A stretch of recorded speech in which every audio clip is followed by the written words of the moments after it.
Dear students अस्सलाम वालेकुम बिस्मिल्लाहिर्रहमानिर्रहीम। ऑनलाइन क्लासेस के सिलसिले में आज हमारा लेक्चर नंबर 18 है और आज हमने डिस्कस करना है करेक्टरिस्टिक्स ऑफ सी लैंग्वेज। देख लेते हैं characteristics of C language. Characteristics of C language का मतलब ये है कि सी लैंग्वेज की बहुत सारी मतलब जो खुसूसियात हैं उसमें, तो जो हाई लेवल लैंग्वेज खसूसियात हमने पहले डिस्कस किए हैं बहुत सारी, वो यहाँ पे वो भी इसी में शामिल हैं। जिससे पहले हमने देखी थी कि उसको लिखना आसान है, एरर फाइंड करना उसमें आसान है। ये चीज़ें हम पहले डिस्कस कर चुके हैं जब हमने हाई लेवल लैंग्वेजेस के बारे में डिस्कस की थी कि इसके ज़्यादा प्रोग्रामर होते हैं, इसके प्रोग्राम छोटे लिखे होते हैं, मशीन इंडिपेंडेंस, वो सारी चीज़ें हमने इससे पहले डिस्कस की थी, वो भी शामिल है इसमें। और वही चीज़ें यहाँ पे शायद दोबारा रिपीट भी हों। तो कन्वीनियंट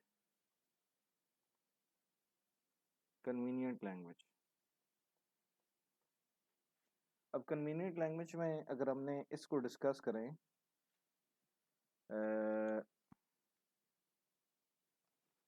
तो यह यही चीज़ हमने यहाँ पर डिस्कस की थी, इजी टू लर्न और easy error detection, standardised syntax. ये चीज़ें जो हमने हाई लेवल लैंग्वेज की कैरेक्टरिस्टिक्स में डिस्कस की थी, पहले 3 पॉइंट, अगर उन 3 पॉइंट को अगर आप यहाँ पे लिख दें तो ये कन्वीनियंट लैंग्वेज के मानों में आ जाएंगे। मसलन कन्वीनियंट का मतलब होता है कि ये बहुत आसान है, मुनासिब, आसान, ये उस मानों में इस्तेमाल होता है। तो जो हाई लेवल लैंग्वेज है ये आसान इसीलिए है, सी लैंग्वेज भी आसान इसलिए कि इसको समझना आसान है, इसके अंदर एरर फाइंड करना आसान है, साथ ही इसका एरर जो इसका स्टैंड सिंटैक्स है वो स्टैंडर्डाइज्ड हो चुका है। कहीं भी प्रोग्रामर इस्तेमाल करें तो टूल जो हैं वो एक जैसी ऑप्शंस और फैसिलिटीज़ दे रहे होते हैं, तो इस वजह से ये कन्वीनियंट लैंग्वेज है। तो उसके बाद है जी वेल स्ट्रक्चर्ड लैंग्वेज। वेल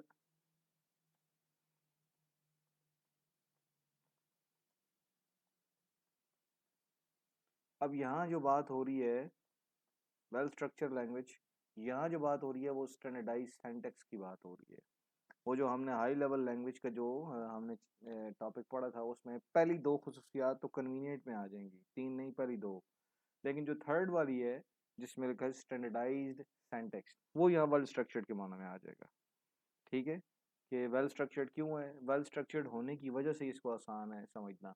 तो पूरी दुनिया में जो सी के प्रोग्रामर हैं उन्होंने जो कोड लिखा हुआ है वो दूसरे के लिए समझना मुश्किल नहीं होगा, क्योंकि प्रिंट एफ, स्कैन एफ, इसी तरह की चीज़ें यूज़ की होंगी। ऐसा नहीं है कि किसी ने सी लैंग्वेज इस्तेमाल की और उसके अंदर पीएचपी का सिंटैक्स या किसी और लैंग्वेज का सिंटैक्स लिख दिया है कि यहाँ इस मुल्क के रहने वाले सी लैंग्वेज किसी और तरह लिखते हैं, दूसरी दुनिया के लोग किसी और तरह लिखते हैं, इस तरह नहीं है।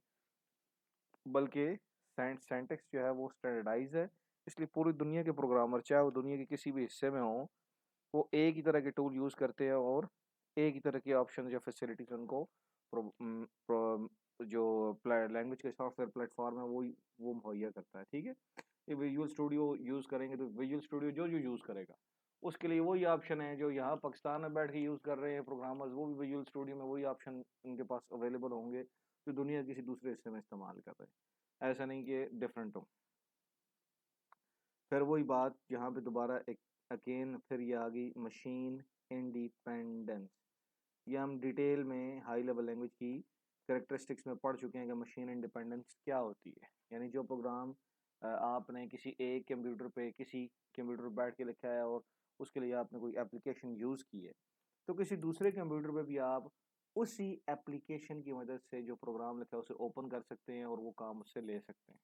जैसे मैं अपने कंप्यूटर के अंदर जो माइक्रोसॉफ्ट वर्ड है या एक्सेल है वो अपने पास उसके माइक्रोसॉफ्ट ऑफिस इंस्टॉल करूं और कोई प्रोग्राम बनाऊं, तो किसी दूसरे कंप्यूटर पे अगर ओपन करना है वहाँ पे भी माइक्रोसॉफ्ट ऑफिस है तो वर्ड या एक्सेल की वजह से वहाँ पे भी ये चीज़ ओपन करना कोई मुश्किल नहीं, वहाँ पे भी वो ऐसे ओपन हो जाएगी।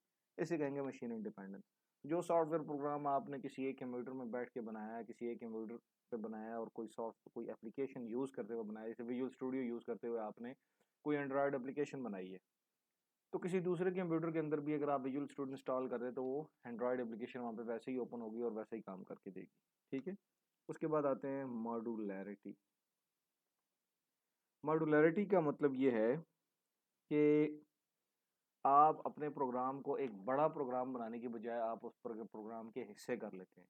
ये मॉड्यूलरिटी का कॉन्सेप्ट तब ज़्यादा अच्छी तरह समझ आएगा जब हम फंक्शंस के चैप्टर पे जाएंगे, चैप्टर 13। तो वहाँ पे मॉड्यूलरिटी, ये बेशक आप अपने पास नोट कर लें कि मॉड्यूलरिटी का टॉपिक हमें उस वक्त ज़्यादा बेहतर तौर पर क्लियर होगा जब हम जो है वो चैप्टर नंबर 13 पढ़ेंगे फंक्शंस का। तो वहाँ पे आपको नज़र आएगा कि हमारा काम बहुत आसान हो जाता है और बड़ी ईजीली हम प्रोग्रामिंग कर लेते हैं। फिलहाल यही समझें कि प्रोग्राम जो एक बड़ा प्रोग्राम जो है उसको बेढंगे तरीके से करने की बजाय हम उसके अंदर टास्क बना लेते हैं। मसलन हमने एक प्रोग्राम में फैक्टोरियल फाइंड करना है, तो फैक्टोरियल का एक हिस्सा बन जाएगा।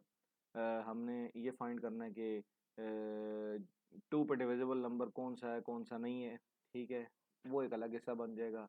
हमने ये फाइंड करना है कि सैलरी पे कितना टैक्स बनता है, ये तीसरा हिस्सा बन जाएगा। तो एक ही प्रोग्राम के अंदर आप ये 3 हिस्से अगर लिखें और उनको एक लंबी पूरा एक ही पैराग्राफ में सब लिखने की बजाय इस तरह करना मुनासिब नहीं होता, बल्कि हम क्या करते हैं फंक्शन बना लेते हैं।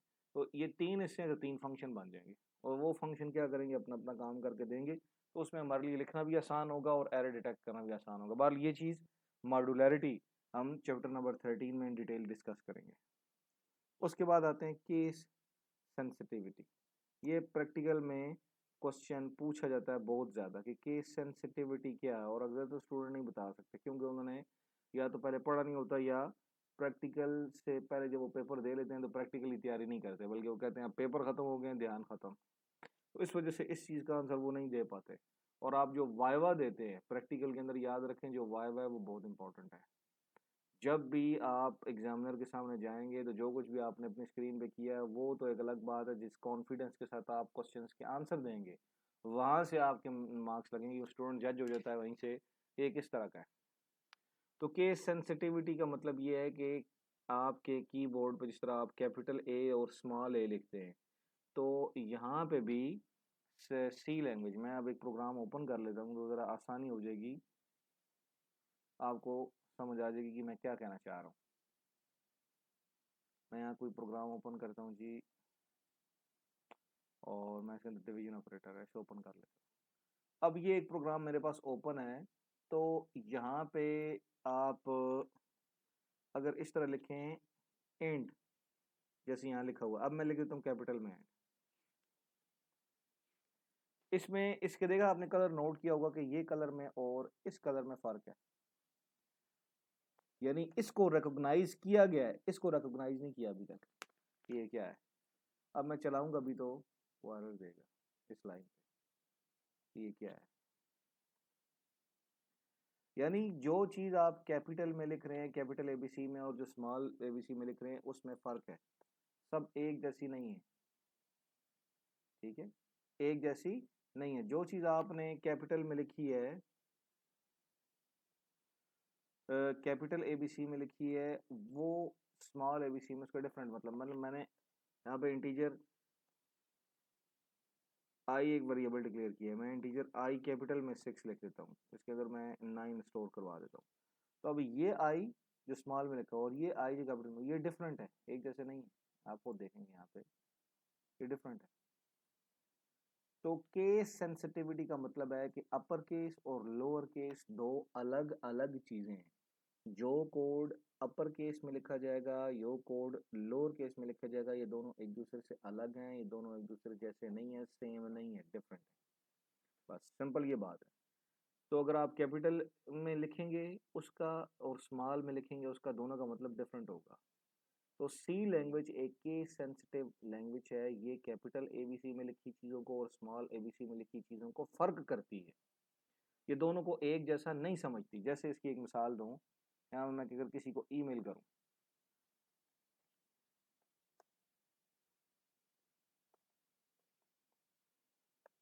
कैपिटल एबीसी में मैंने लिखा है या स्मॉल एबीसी में लिखा है, इससे कोई फ़र्क नहीं पड़ेगा। मैं यहाँ पे लिख देता हूँ जी gmail.com, उसने तब भी जीमेल ओपन कर दिया, और मैंने स्मॉल में लिखा था तब भी उसने ओपन कर दिया।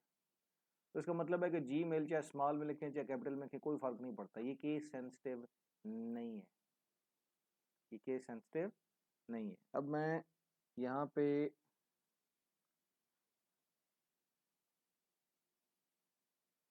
ईमेल आपके सामने ओपन करूँगा, यहाँ पे आपको एक एग्जांपल करके बताऊँगा कि अगर मैं यहाँ पे किसी को ईमेल करता हूँ तो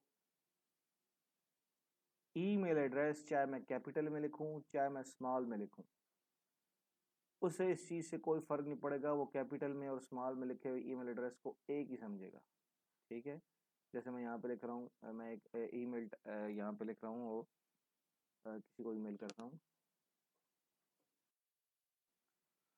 अच्छा, अगर इसमें देखें तो मैं यहाँ पे टाइप कर रहा हूँ जी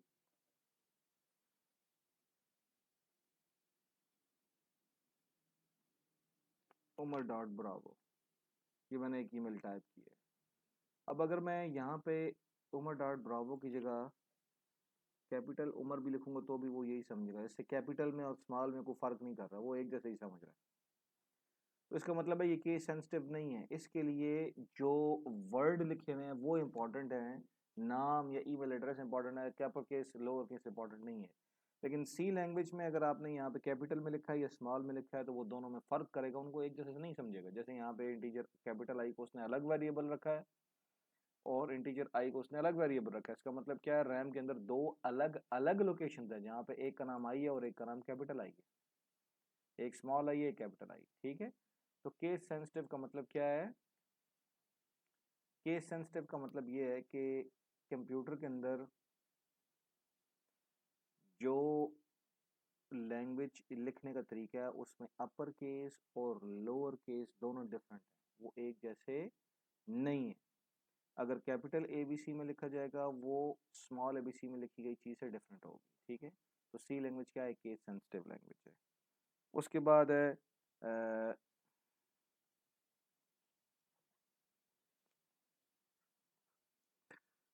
हार्डवेयर कंट्रोल। हार्डवेयर कंट्रोल का मतलब क्या है कि इससे पहले हमने बात की थी असेंबली लैंग्वेज की, कि असेंबली लैंग्वेज जो है उसके अंदर डिवाइस ड्राइवर सॉफ्टवेयर लिखे जाते हैं। इसके अलावा जो सीपीयू और रैम के दरमियान कम्युनिकेशन होती है उसके लिए भी असेंबली लैंग्वेज यूज़ होती है। सी लैंग्वेज जो है वो किस लिए यूज़ होती है कि जो हमारी विंडोज़ है, विंडोज़ बनी हुई है, विंडोज़ 95, विंडोज़ 98, विंडोज़ एक्सपी, ये विंडोज़ 8, विंडोज़ 7, ये सब कुछ, इसके कुछ प्रोग्राम भी शुरू शुरू में वो सी लैंग्वेज में लिखे जाते थे। ठीक है, कि हार्डवेयर कैसे, जो जिस सॉफ्टवेयर की मदद से आप हार्डवेयर को कंट्रोल करते हैं वो कैसे लिखे जाते हैं। और इसके अलावा जो डिवाइस ड्राइवर सॉफ्टवेयर हैं वो भी सी लैंग्वेज में लिखे जाते थे। इसके अलावा जो हार्डवेयर कंट्रोल का मतलब है कि सीपीयू, रैम और कैश के अंदर कम्युनिकेशन है वो असेंबली लैंग्वेज के अलावा सी लैंग्वेज में भी होती थी। ठीक है, तो इसलिए हार्डवेयर कंट्रोल है। फिर स्मॉल लैंग्वेज। स्मॉल लैंग्वेज का मतलब ये है कि ये इस तरह की लैंग्वेज है जिसके बहुत ज़्यादा पर्पस नहीं है, छोटी लैंग्वेज है, बहुत ज़्यादा फंक्शनैलिटी, बहुत ज़्यादा ऑप्शन इसमें अवेलेबल नहीं है। इस वजह से आप सी लैंग्वेज से बहुत ज़्यादा काम नहीं ले सकते। इसका जो मेन पर्पस था वो हार्डवेयर कंट्रोल ही था, इसी के लिए ये ईजाद हुई थी। और अब ये सीखने के लिए इस्तेमाल होती है, वैसे ये हार्डवेयर कंट्रोल के लिए इस्तेमाल होती थी शुरू में। ठीक है, ज़्यादा काम इससे नहीं लिए जा सकते, वेबसाइट वगैरह बनाना, वो डेटाबेस बनाना, वो काम इसके अंदर अब नहीं होते और ये हो इसलिए छोटी लैंग्वेज है। फास्ट कोड जनरेशन, एक चीज़ और है इसकी जो 8वीं है लास्ट, ये fast code generation. Fast code generation का मतलब ये है कि बड़ी तेज़ी के साथ इसका कोड जो लिखा हुआ होता है सी लैंग्वेज का वो मशीन लैंग्वेज में यानी 0 1 की फॉर्म में कन्वर्ट होता है, इसलिए जल्दी एग्जीक्यूट हो जाती है। बाकी क्योंकि लैंग्वेजेस कॉम्प्लेक्स हैं, ये सिंपल है, बाकी कॉम्प्लेक्स हैं, C plus plus, C sharp, ये कॉम्प्लेक्स लैंग्वेजेस हैं। इनका कोड मशीन लैंग्वेज यानी मशीन कोड में कन्वर्ट होने में टाइम लगाता है, ज़्यादा देर लगाता है, ये जल्दी कन्वर्ट हो जाता है। सी लैंग्वेज वाला कोड जल्दी कन्वर्ट हो जाता है, इसलिए आपको रिजल्ट जल्दी नज़र आ जाते हैं। ठीक है, तो ये हमारा टॉपिक था आज का, हमने इसी लैंग्वेज की करेक्टरिस्टिक्स पढ़ी हैं। कल इंशाल्लाह हम देखेंगे कि इसके बाद के टॉपिक्स को। तो इंशाल्लाह नेक्स्ट टाइम के लिए अल्लाह हाफ़िज़, अस्सलाम वालेकुम।